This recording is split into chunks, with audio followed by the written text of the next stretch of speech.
Bismillahirrahmanirrahim. Assalamualaikum warahmatullahi wabarakatuh.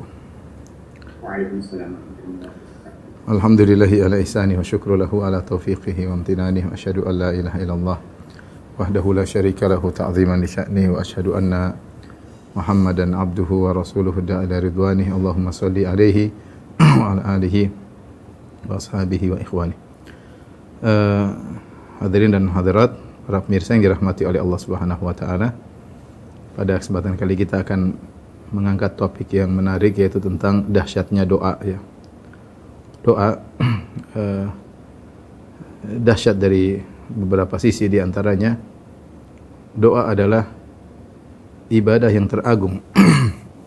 Ibadah yang teragung. Makanya Rasulullah SAW bersabda, ad-du'a'u huwal ibadah. Doa itulah intisari ibadah. Datang dalam riwayat yang lemah, ad-du'a'u mukhul ibadah. Doa adalah sumsum ibadah. Namun maknanya benar, doa huwal ibadah. Doa adalah intisari ibadah. Dan dijelaskan oleh para ulama, lafal Nabi, ad-du'a huwal ibadah. Doa adalah intisari ibadah. Ini sebagaimana seperti sabda Nabi SAW, al-hajju arafah. Haji adalah wukuf di padang Arafah.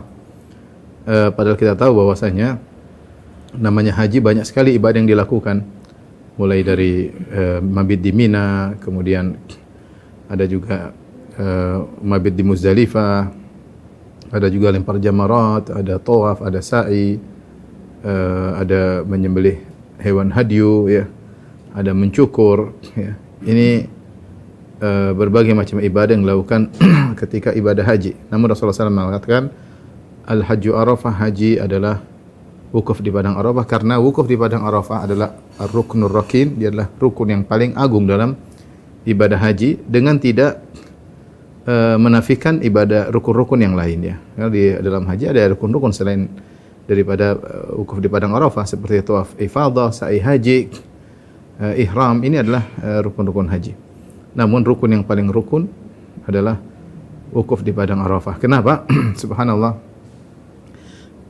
Karena ketika di padang Arafah itulah para jemaah haji semua meminta kepada Allah, ya. Makanya Rasulullah SAW bersabda, afdhalud du'a du'a'u yaumi Arafah. Sebaik-baik doa adalah doa di padang Arafah. Sebaik-baik doa adalah doa di padang Arafah. Makanya buat apa kita datang ke padang Arafah? Tidak lain untuk beribadah, berdoa kepada Allah Subhanahu wa taala. Ya, apa kata hadis dalam Rasulullah SAW bersabda, al-hujjaj wal ummar wafdullah. Sungguhnya para jemaah haji, para jemaah umrah, tamu-tamu Allah. Da'ahum, mereka diundang oleh Allah Subhanahu wa taala, fa ajabu, maka mereka pun memenuhi undangan Allah, ya. Kemudian sa'aluhu fa a'tahum, kemudian mereka minta kepada Allah, maka Allah memberikan, mengabulkan permohonan mereka. Jadi nampak bahwasanya rukun yang paling agung ketika haji adalah wukuf di padang Arafah. Di antara rahasianya karena disitulah para jemaah haji beribadah dengan ibadah yang teragung, yaitu berdoa kepada Allah Subhanahu wa taala. Ini kita kembali kepada sabda Nabi sallallahu alaihi wasallam, ad-du'a'u huwal ibadah. Doa adalah intisari ibadah. Jadi ibadah yang paling agung. Kenapa dia merupakan ibadah yang paling agung? Karena kita tahu namanya ubudiyah. Peribadatan itu apa? Seorang menunjukkan dirinya sebagai dikuasai oleh sang penciptanya. Ibarat kalau ada budak kepada tuannya yang membelinya, maka dia akan sangat patuh kepada majikannya, tuannya. Nah, kita ini bukan cuma, kita tidak dibeli, kita diciptakan oleh Rabbul Alamin. Namanya ubudiyah, yaitu seorang menundukkan kehinaan dirinya, menunjukkan kerendahan dirinya di hadapan sang pencipta yang telah menciptakannya. Dan kehinaan dan kerendahan itu sangat nampak ketika doa. Tidak nampak pada ibadah-ibadah yang lain. Seorang ketika mengangkat tangan sambil mengakui kerendahannya, mengakui kebutuhannya. Dia mengatakan, ya Allah, anta Rabbi, engkaulah Tuhanku. Aku adalah hambamu, ya Allah. Kemudian dia mengutarakan kesulitan yang dia hadapi. Itu dia mengakui bahwasanya dia seorang hamba, dan yang dia tempat memanjat adalah Rabbul Alamin, penciptanya. Jadi sinilah maka doa huwal ibadah, intisari ibadah. Dalam hadis yang lain kata Nabi sallallahu alaihi wasallam, laisa syai'un akram 'ala Allah minad du'a. Ya, laisa syai'un akram 'ala Allah minad doa. Tidak ada suatu perkara yang lebih mulia bagi Allah seperti doa. Tidak ada suatu perkara yang lebih mulia kepada Allah daripada doa. Artinya doa itu adalah ibadah yang paling mulia di sisi Allah Subhanahu wa taala. Ya. Ibadah yang sangat mulia yang tidak ada yang menyamai kemuliaan doa, tidak bisa menyaingi kemuliaan doa. Karena dia adalah ibadah yang terbaik dan ibadah yang paling mulia di sisi Allah Subhanahu wa taala. Ya. Makanya Allah Subhanahu wa taala suka jika hambanya berdoa meminta kepadanya, ya. Semakin sering hamba meminta kepada Allah, maka dia semakin mulia di sisi Allah Subhanahu wa taala. Ya, sebagaimana Allah, dan sebaliknya jika sang hamba tidak mau berdoa kepada Allah, maka Allah murka. Kata Allah Subhanahu wa taala, "Wa qala rabbukum ud'uni astajib lakum innal ladzina yastakbiruna an ibadati sayadkhuluna jahannama dakhirin." Dan Rabbmu berkata, berdoalah kepadaku, astajib lakum. Maka niscaya aku akan mengabulkan permohonan kalian. Innal ladzina yastakbiruna an ibadati, sungguhnya orang yang sombong dari beribadah kepadaku, yang tidak mau berdoa kepada Allah, sayadkhuluna jahannama dakhirin, maka dia akan masuk neraka dengan penuh kehinaan. Makanya Allah suka jika hambanya berdoa kepada Allah Subhanahu wa taala. Ya. Bahkan pada perkara-perkara yang sepele, yang dianggap sepele, dalam hadis qudsi kata Allah Subhanahu wa taala, "Ya ibadi kullukum ja'i illa man at'amtuhu fastat'imuni ut'imkum." Wahai hamba-hambaku, kalian seluruhnya adalah kelaparan kecuali yang aku kasih makan. Maka mintalah makan kepadaku, niscaya aku akan beri makan kepada kalian. Ya ibadi kullukum 'arin illa man kasautuhu fastaksuni aksukum. Wahai hamba-hambaku, kalian seluruhnya telanjang kecuali yang aku berikan pakaian kepadanya, maka mintalah pakaian kepadaku, niscaya aku akan berikan pakaian kepadanya. Di sini kata Ibnu Rajab Al-Hambali, Allah Subhanahu wa taala menyuruh hamba-hambanya untuk minta kepada Allah pada perkara-perkara yang mungkin disepelekan, minta makan, minta pakaian. Allah suka, kata Allah, fastatimuni, mintalah makan kepadaku. Allah mengatakan fastaksuni, mintalah pakaian kepadaku. Makanya dikatakan oleh penyair, wallahu yaqdabu in tarakta su'alahu wa bunayyu adam idza sa'altahu yaqdabu, ya. Allah murka jika engkau tidak meminta kepadanya. Adapun anak Adam, jika kau mintanya maka dia marah kepadamu, ya. Dia marah kepadamu. Jadi itulah ibadah yang sangat agung, berdoa. Semakin dia adalah ibadah yang teragung dan dia ibadah yang sangat dahsyat. Semakin seorang sering berdoa, dia semakin dicintai oleh Allah Subhanahu wa taala. Jadi kalau kita minta sama manusia semakin sering kita minta kepadanya, maka dia akan meninggalkan kita. Dia akan menghindar dari kita. Dia merasa terganggu, terusik kegiatannya gara-gara kita yang selalu minta kepadanya. Adapun Allah Subhanahu wa taala justru senang kalau hambanya sering minta kepadanya. Dan ini yang dipraktikkan oleh Nabi sallallahu alaihi wasallam. Nabi sallallahu alaihi wasallam mengajarkan zikir yang artinya itu doa dari sejak bangun tidur sampai mau tidur lagi, ya. Doa masuk masjid, doa keluar masjid, masuk WC, doa keluar WC, subhanallah. Apa yang diucapkan ketika makan, apa yang diucapkan setelah makan, doa ketika ingin menggauli istri, ya. Doa masuk ke rumah, doa keluar rumah, subhanallah, doa semuanya. Doa masuk pasar, doa datang suatu negeri, ya. Doa naik kendaraan. Doa diajarkan, dan ketika seorang sering berdoa, dia semakin terikat hatinya kepada Allah Subhanahu wa taala.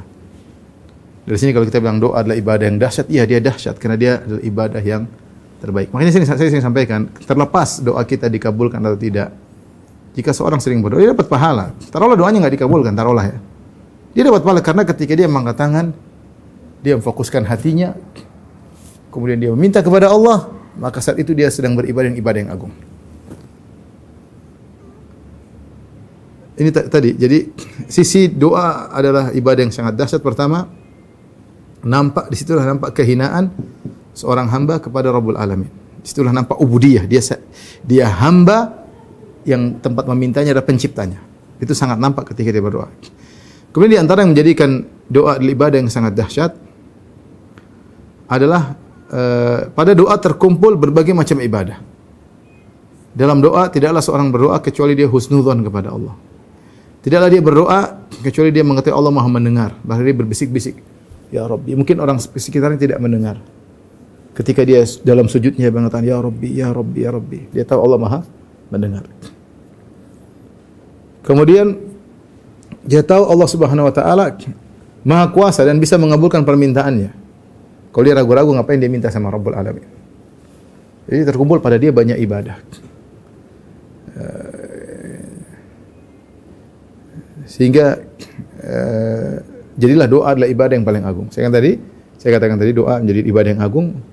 Selain menampakkan ubudiyah seorang hamba, ternyata doa juga mengumpulkan banyak ibadah. Minimal tadi mengakui Allah Maha Kuasa. Innallaha ala kulli syai'in qadir. Idza arada syai'an innama amruhu idza arada syai'an yaqulu lahu kun fayakun. Sungguhnya Allah itu perkaranya kalau ingin sesuatu hanya mengucapkan jadi maka jadilah. Dan dia kemudian mengakui juga bahwasanya Allah Subhanahu wa taala Maha mendengar permohonannya.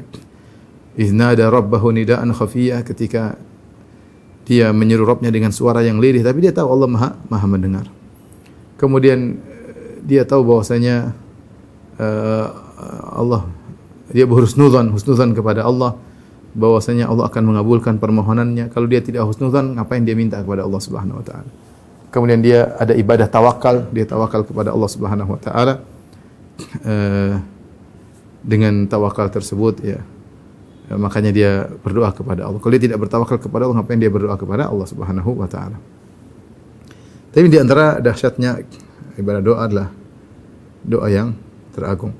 Di antara dahsyatnya doa adalah sebab utama meraih tujuan. Dia sebab utama, senjata pertama untuk meraih tujuan. Makanya Nabi SAW pernah berkata kepada para sahabat, innama tunsaruna bidu'afaikum biikhlasihim wa du'aihim. Subhanallah. Kata Nabi SAW kepada para sahabat, sungguhnya kalian itu dimenangkan atau ditolong oleh Allah karena orang-orang lemah di antara kalian. Kenapa? Orang lemah ini ngapain? Bidu'aihim wa ikhlasihim. Karena mereka ikhlas dan mereka berdoa. Rasulullah jelaskan bahwasanya para sahabat menang dalam pertemuan-pertemuan karena orang-orang miskin, orang-orang lemah, orang sakit, orang lemah yang mereka tulus dalam berdoa, mereka ikhlas dalam berdoa, sehingga akhirnya doa itu merupakan sebab kemenangan diraih oleh kaum muslimin. Ya. Dan ini kenyataan ikhwan, betapa banyak ya.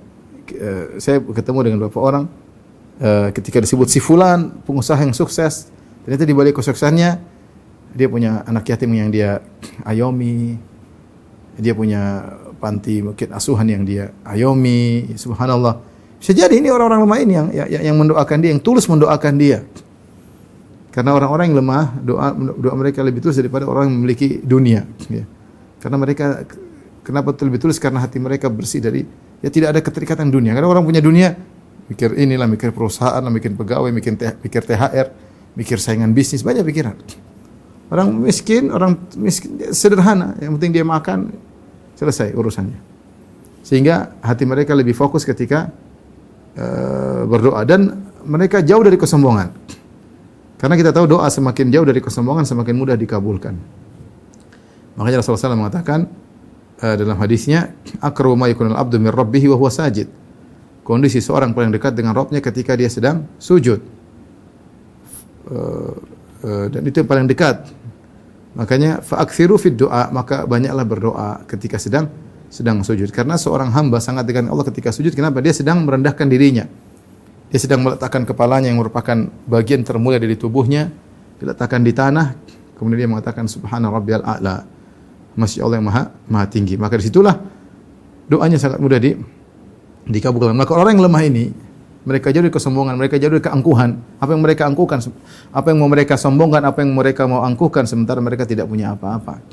Mungkin mereka kelaparan, mungkin mereka sakit, mungkin mereka mengalami penderitaan. Subhanallah, ini ternyata sebab seorang menjadikan kemenangan diraih oleh kaum muslimin dengan sebab doa mereka ini, ikhlas mereka ini. Oleh karenanya saya katakan tadi, saya dapati beberapa orang sukses ya. Di balik kesuksesan mereka, di antara sebabnya adalah mereka perhatian sama orang-orang miskin, orang susah. Mereka punya panti asuhan, mereka punya anak-anak yatim, ada sebagian yang mengayomi para janda, ada yang membayarkan orang miskin sekolah. Bisa jadi karena doa-doa mereka itulah akhirnya usaha dia menjadi sukses, jabatan dia menjadi sukses misalnya. Oleh karenanya doa adalah dahsyat, dia merupakan senjata pertama untuk meraih kesuksesan, ya. Senjata yang kalau kita bilang apa ya, paling cepat dalam meraih keberhasilan. Karena semuanya tinggal Allah bilang kun fayakun. Kita minta jadi. Jika Allah berkehendak sesuatu, Dia hanya mengatakan kun fayakun, jadi maka jadi. Kan kita minta agar Allah bilang kun pada apa yang kita inginkan. Jadi seorang mengalami permasalahan yang panjang, berbelit-belit, ternyata hanya selesai dalam waktu 5 menit. Dia setelah sholat malam, kemudian dia menangis, angkat tangan, dia minta kepada Allah, kemudian selesai urusannya. 5 menit. Makanya dia senjata paling hebat dan senjata paling cepat dalam meraih keberhasilan. Doa. Doa ini benar-benar dahsyat. Doa ini benar-benar apa? Benar-benar hebat. Ya. Sementara sebagian orang menjadikan doa adalah senjata terakhir. Kalau sudah nggak bisa, baru mereka berdoa kepada Allah. Salah, doa adalah yang pertama dan yang paling utama. Dan ini disadari oleh para nabi. Mereka menjadikan doa adalah senjata utama. Allah mengkisahkan bagaimana para anbiya, para nabi meminta kepada Allah Subhanahu wa taala. Karena mereka juga makhluk. Mereka tidak bisa kun fayakun. Yang bisa kun fayakun hanyalah Allah Subhanahu wa taala. Allah sebutkan beberapa nabi-nabi yang mengalami penderitaan seperti Nabi Ayub. Wa ayyuba idz nada rabbahu anni massani ad-durru wa anta arhamur rahimin. Dan Ayub, ya, ketika dia berdoa kepada Rabbnya, anni massani ad-durr, ya Rabbku, aku mengalami penderitaan, sakit. Dan Engkau adalah arhamur rahimin, sebaik-baik Maha Penyayang. Fastajabna lahu, maka kami kabulkanlah doanya, subhanallah. Wa Zakaria idz nada rabbahu Rabbi la tadharni fardan wa anta khairul warithin. Fastajabna lahu. Ketika Zakaria yang tidak punya anak, dia berdoa, ya Rabbku, jangan kau biarkan aku sendirian. Kami pun kabulkan doanya, maka jadilah dia punya anak. Dalam ayat yang lain Allah sebutkan, dzikru rahmati rabbika abadahu Zakaria idz nada rabbahu nidaan khafiyya qala rabbi inni wahana al-'azmu minni washta'ala ar-ra'su shayba wa lam akun bi du'aika rabbi shaqiyya wa inni khiftu al-mawaliya min wara'i wa kanat imra'ati aqira fahab li min ladunka waliyya. Ketika disebutkan tentang kasih sayang Allah kepada Zakaria alaihissalam ketika dia berdoa kepada Rabbnya dengan nidaan khafiyah. Tidak perlu dia teriak-teriak. Karena Allah Maha mendengar. Iznada rabbahu nidaan khafiyah. Dengan suara yang lirih. Sedang seperti kita sedang berbicara dengan dua orang dekat, dengan seorang dekat dengan kita, bicara berdua. Ada suara kita keluarkan dengan lirih tanpa perlu teriak-teriak. Iznada rabbahu nidaan khafiyah. Zakaria berkata, qala rabbi inni wahana al-'azmu minni, ya Allah, tulangku sudah lemah. Washta'al ra'su syaiba, dan rambutku sudah putih semuanya. Walam akum bidu'aika rabbi syaqiyya, namun aku tidak putus asa dari berdoa kepadamu. Wa inni khiftul mawaliya mi wara'i wa kanat imra'ati akhirah. Aku khawatir kalau aku meninggal, siapa yang mengurus murid-muridku atau Bani Israel peninggalku. Sementara istriku dalam kondisi mandul. Fahabli min ladunka waliyya. Anugerahkanlah kepadaku seorang anak. Subhanallah, dia sebutkan semua penghalang punya anak. Dia sebutkan, saya tidak bisa apa ya Allah. Ya. Rambut sudah putih semua. Tulang sudah lemah. Bagaimana? Istri mandul ya. Tapi saya butuh anak karena untuk meneruskan perjuangan. Maka Allah kabulkan doanya Zakaria alaihissalam dalam waktu sekejap. Ya, artinya kerinduan dia punya anak selama ini, ya. Akhirnya dia utarakan dalam waktu sekejap, Allah kabulkan. Ya. Sebelumnya Zakaria tidak berdoa kepada Allah karena mungkin dia melihat sebab-sebab punya anak tidak ada. Tapi ketika dia melihat satu keajaiban, maka dia akhirnya baru timbul inisiatif untuk minta kepada Allah belakangan. Ya, kapan? Ketika dia masuk, kata Allah, kullama dakhala 'alaiha Zakaria al-mihrab wajada 'indaha rizqa qala ya Maryam anna laki hadha qala huwa min 'indillah innallaha yarzuqu man yasha'u bighairi hisab. Hunalika da'a Zakaria rabbahu qala rabbi hab li min ladunka dzurriyyatan thayyibah innaka sami'ud du'a fanadathul malaikatu wa huwa qa'imun yusalli fil mihrab annallaha yubashshiruka bi Yahya musaddiqan bi kalimatin minallahi wa sayyidan wa hasura wa nabiyyan minas salihin. Kata Allah ketika Zakaria yang mengayomi Maryam, dia masuk ke mihrab, itu tempat ibadahnya Maryam, tiba-tiba dia mendapati wajada indah rizqa, dapati makanan. Dan makanan tersebut makanan menakjubkan. Kenapa? Karena makanan tersebut menakjubkan dari dua sisi. Sisi pertama dia datang sendiri, ketemu Maryam tidak kemana-mana, tahu-tahu makanan datang sendiri. Yang kedua jenis makanannya, Maryam di musim panas tapi datang makanan dari yang tidak tumbuh kecuali di musim dingin. Atau ketika Maryam di musim dingin tidak datang makanan kecuali yang tumbuh di musim panas. Maka dia bilang, dari mana kau dapati makanan yang aneh menakjubkan seperti ini? Kata Maryam, ya, sungguhnya anna laki hadza qalat huwa min indillah. Ini dari Allah Subhanahu wa taala. Ketika Zakaria melihat hal yang menakjubkan tersebut terkait makanan ini yang datang tanpa ada yang mencarikan, tiba-tiba datang sendiri, kemudian jenis makanan yang aneh. Di musim panas kok ada makanan musim dingin, dan musim dingin datang musim panas. Maka dia berinisiatif untuk minta kepada Allah meskipun sebab-sebab punya anak sudah enggak ada. Sebab punya anak dia sudah tua, kemudian istrinya mandul. Maka di situ Allah berkata, "Hunalika da'a Zakaria." Maka di situlah Zakaria berdoa kepada Allah Subhanahu wa taala. "Rabbi hab li min ladunka dzurriyyatan thayyibah." Ya Allah, anugerahkan kepadaku keturunan yang baik. Innaka sami'ud du'a. Sungguhnya Engkau Maha mengabulkan doa. Sami itu Maha mendengar, dan konsekuensinya Maha mengabulkan doa. Maka Allah kabulkan, fanadatul malaikatu wa qa'imus shalli. Ketika Zakaria sedang salat, tiba-tiba datang malaikat mengabarkan, "Annallaha yubashshiruka bi Yahya." Allah memberi kabar gembira kepada dengan seorang anak namanya Yahya. Jadi perjalanan panjang yang dialami oleh Zakaria, berusaha punya anak tapi sebab-sebab punya anak tidak ada, tiba-tiba dia punya ide karena melihat keajaiban, Allah kabulkan. Makanya ketika Allah kabulkan, anna yakunu li gulamun, dia sendiri bertanya ketika Allah kabulkan, ya Allah, kok saya bisa punya anak? Wa qad balaghanil kibar wa imraati akras. Saya sudah tua dan istriku mandul. Kok bisa ya? Maka Allah mengatakan itu mudah bagi Allah Subhanahu wa taala. Demikian juga Nabi Yunus alaihissalam ketika fanada fi dhulumat wa dhannuni idh dhahaba mughadiban fa dhanna an lan naqdir alayhi fanada fi dhulumati an la ilaha illa anta subhanaka inni kuntu minadh dhalimin fastajabna lahu. Dan ketika Nabi Yunus dia pergi dalam kondisi marah meninggalkan kaumnya dan dia menyangka kami tidak akan menyulitkannya, tiba-tiba dia ditelan oleh ikan paus. Fanada fi dhulumat, dalam kondisi kegelapan yang bertubi-tubi, yang bertumpuk, kegelapan malam, ada yang bilang kegelapan malam, kegelapan lautan, kegelapan perut, dalam perut ikan paus. Maka kemudian dia berkata, la ilaha illa anta subhanaka inni kuntu minadh dhalimin. Ya Allah, tidak ada yang berhak disembah kecuali Engkau. Maha suci Kau, sungguhnya aku termasuk orang yang melakukan kezaliman. Aku termasuk orang yang berdosa. Maka Allah pun kabulkan dia, Allah pun selamatkan dia. Apa kata Allah Subhanahu wa taala? Falaula annahu kana minal musabbihin lalabitha fi batnihi ila yaumi yub'atsun. Kalau bukan Nuh bertasbih, berdoa kepada Allah, maka akan kami biarkan, kalau bukan Yunus bertasbih dalam perut ikan paus, maka kami akan biarkan dia dalam perut ikan paus sampai hari kiamat. Subhanallah. Dan semua nabi seperti itu. Nabi Musa, Nabi Ibrahim alaihissalam berdoa. Senjata mereka paling utama berdoa kepada Allah Subhanahu wa taala. Mereka itu senjata paling utama. Dan demikian Nabi Muhammad sallallahu alaihi wasallam yang hari-harinya penuh dengan doa. Dari bangun tidur sampai mau tidur lagi isinya dengan doa. Bahkan ketika perang Badar Allah Subhanahu wa taala mengatakan, "Idz tastaghitsuna rabbakum fastajaba lakum anni mumiddukum bi alfin minal malaikati murdifin." Ketika perang Badar kondisi sangat genting.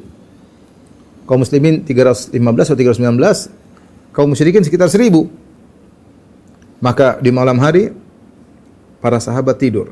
Kata Ali bin Abi Thalib, tidak seorang pun dari kami kecuali tidur illa Rasulullah sallallahu alaihi wasallam. Kecuali Rasulullah sallallahu salat di bawah sebuah pohon. Beliau tidak tidur sampai pagi, berdoa kepada Allah. Senjata satu-satunya yang bisa menyelamatkan mereka adalah Allah Subhanahu wa taala. Kemudian apakah Rasulullah SAW berhenti berdoa di malam hari? Jawaban tidak. Ketika perang hari, di siang hari ketika perang, para sahabat membangunkan arish buat Nabi. Arish itu semacam kemah kecil tapi bukan kemah, dibuat dari tiang-tiang, kemudian mungkin ada pelepah korma seperti kemah-kemah kecil untuk bernaung bagi pemimpin pasukan, untuk isyraf, untuk mengawasi, untuk memberi arahan dari tempat tersebut. Maka Nabi SAW masuk dalam Arish bersama Abu Bakar, kemudian Nabi SAW mengatakan berdoa yang Allah abadikan dengan berkata, "Idz tastaghitsuna rabbakum." Nabi angkat tangan kedua tangannya. Nabi mengatakan, "Allahumma anjiz wa'dak. Allahumma intahlik hadhil asaba falan tu'bad." Ya Allah, penuhi janjimu ya Allah. Kalau kami binasa ya Allah, kau tidak akan diibadahi. Rasul angkat tangan terus sampai saking angkat tangannya tinggi sampai selendang beliau jatuh, rida beliau jatuh. Abu Bakar menamai Nabi berdoa. Abu Bakar setelah berdoa, Abu Bakar ambil kain rida, dia letakkan di pundak Nabi. Dia berkata, "Ba'dha munashadatika ya Rasulullah, fa innahu anjaza wa'dak." Kata Abu Bakar, "Cukuplah wahai Rasulullah sebagian doamu, sungguhnya Allah akan memenuhi permohonanmu." Tapi Nabi terus angkat tangan. Kenapa? Karena Nabi tahu senjata paling utama adalah berdoa kepada Allah Subhanahu wa taala. Inilah ikhwan yang dirahmati Allah Subhanahu wa taala, ya, ikhwan dan akhwat Bapak dan Ibu yang dirahmati Allah Subhanahu wa taala. Jadi di antara dahsyatnya doa, dia adalah senjata paling utama. Jangan dia dikebelakangkan. Dia adalah yang paling pertama dan paling utama. Kita serahkan urusan kepada Allah. Setelah kita berdoa, jangan lupa kita ikhtiar. Tetapi doa itulah ibadah yang senjata yang paling utama. Ingat sabda Nabi sallallahu alaihi wasallam, "Innama tunsaruna bi du'afaikum bi ikhlasim wa du'aihim." Sungguhnya kalian hanya ditolong karena orang-orang lemah di antara kalian dengan doa mereka dan dengan keikhlasan mereka. Karenanya sudah mutawatir maksudnya sudah merupakan perkara yang diketahui oleh semua orang. Terlalu banyak berita bahwasanya betapa sering orang dikabulkan doanya, betapa sering. Saya pernah mengalami dalam banyak hal. Saya rasa ibu-ibu bapak juga pernah mengalami. Itu kita tidak ingin menceritakan macam-macam, tapi kita sendiri merasakan hal tersebut bahwasanya banyak sekali permintaan kita dikabulkan oleh Allah Subhanahu wa taala.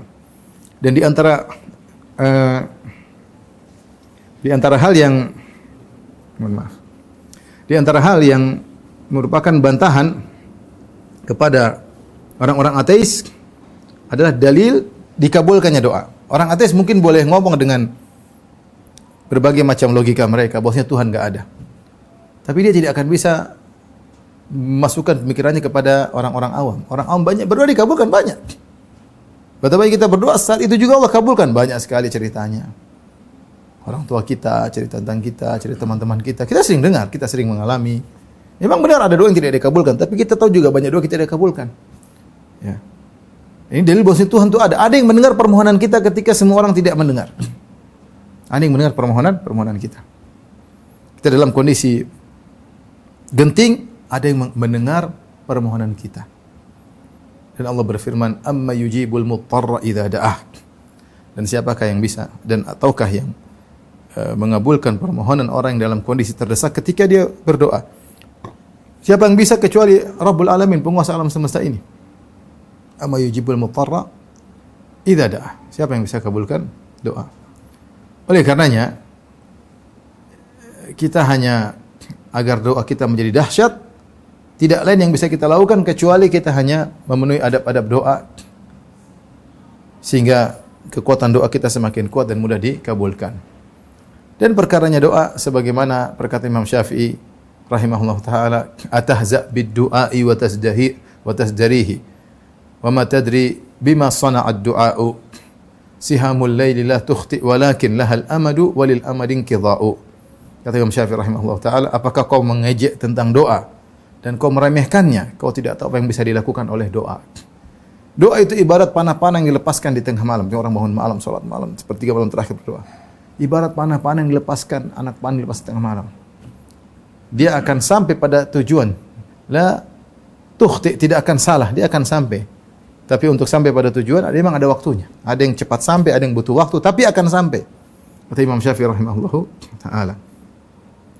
Karena kalau kita membaca tentang cerita-cerita tentang doa sangat banyak ya. Tadi doa-doa Nabi, para Nabi sudah kita jelaskan. Doa-doa dari para sahabat yang mereka dikabulkan luar biasa banyak sekali. Ya, banyak sekali. Ada buku tadi saya baca judulnya Min Ajaib Doa. Dia mengumpulkan tentang dikabulkan doa-doa yang menakjubkan dari zaman sahabat terus sampai zaman sekarang. Kalau kita baca Masya Allah bagaimana membuat kita menggugah kita untuk husnudzon kepada Allah Subhanahu wa taala.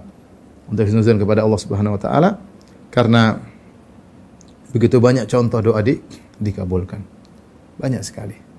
Tapi kalau kita baca cerita tersebut, memang ada doa yang langsung dikabulkan, ada yang Allah tunda pengkabulannya karena maslahat yang Allah tahu, yang kita sendiri tidak tahu. Makanya Imam Syafi'i mengatakan, sihamul laili la tukhti walakin lahal amadu walil amadin qida'u.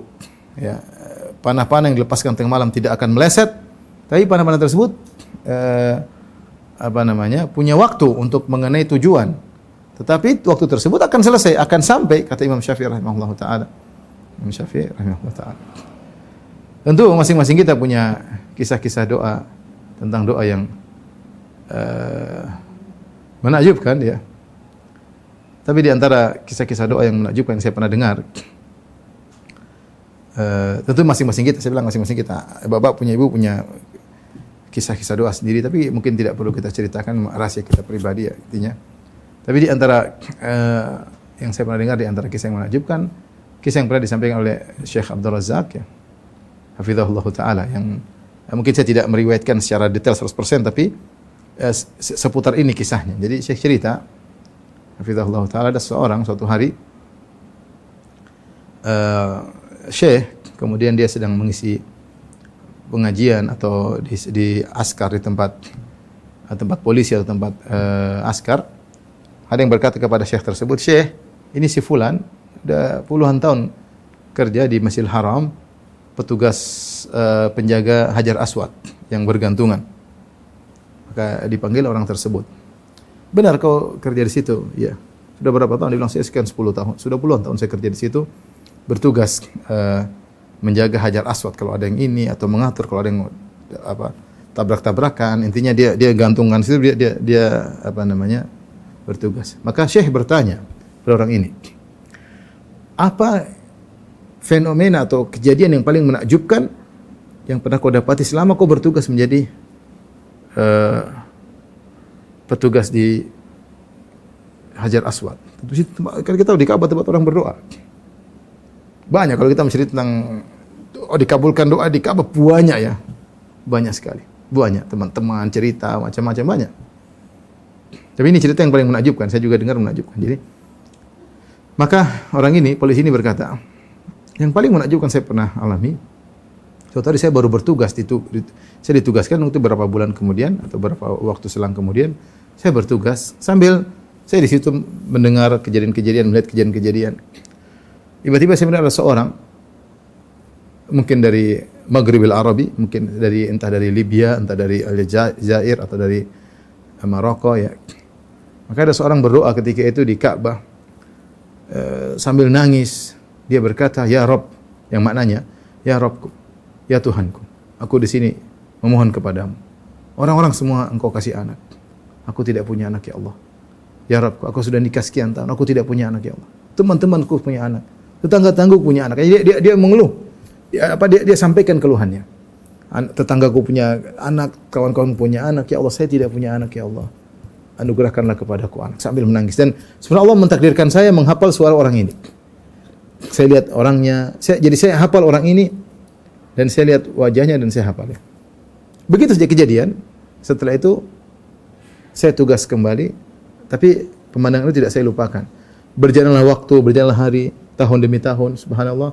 Saya lupa, saya cerita waktu itu, Syekh Abdul Razak cerita, hafizahullah, apakah 20 tahun kemudian, sekitar gitulah, sekitar 20 tahun kemudian atau belasan tahun kemudian, tiba-tiba 20 tahun kemudian, terlalu 20 tahun kemudian, saya lupa jumlah tahunnya. Artinya sudah sekian tahun lamanya, saya sedang bertugas, tiba-tiba saya mendengar suara yang sama. Tapi kali ini permohonannya lain.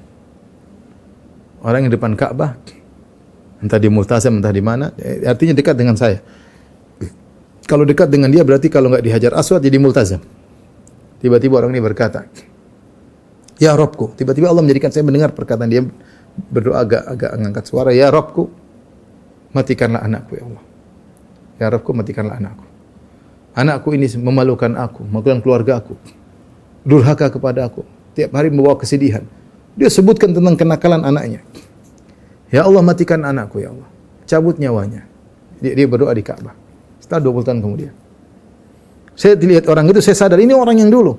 Maka saya turun dari gantungan saya, kemudian saya pegang tangannya. Saya bilang sini, dia orang yang nurut karena dia polisi kan.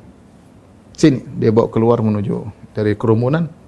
Dia bilang, ente 20 tahun, kamu yang 20 tahun berdoa begini kan. Iya kan? Dia bilang, iya, saya minta 20 tahun lalu di sini. Kamu kan? Artinya subhanallah jadikan dia ingat tentang doa orang tersebut. Maka polisi langsung menjelaskan, saya katakan sama orang ini, kamu telah berbuat zalim kepada anakmu 2 kali. Kenapa saya zalim? Orang itu ngeyel. Kenapa saya zalim? Kamu pertama kali waktu kamu minta 20 tahun lalu, kamu hanya bilang, ya Allah berikanlah aku anak. Kau tidak minta anak yang soleh.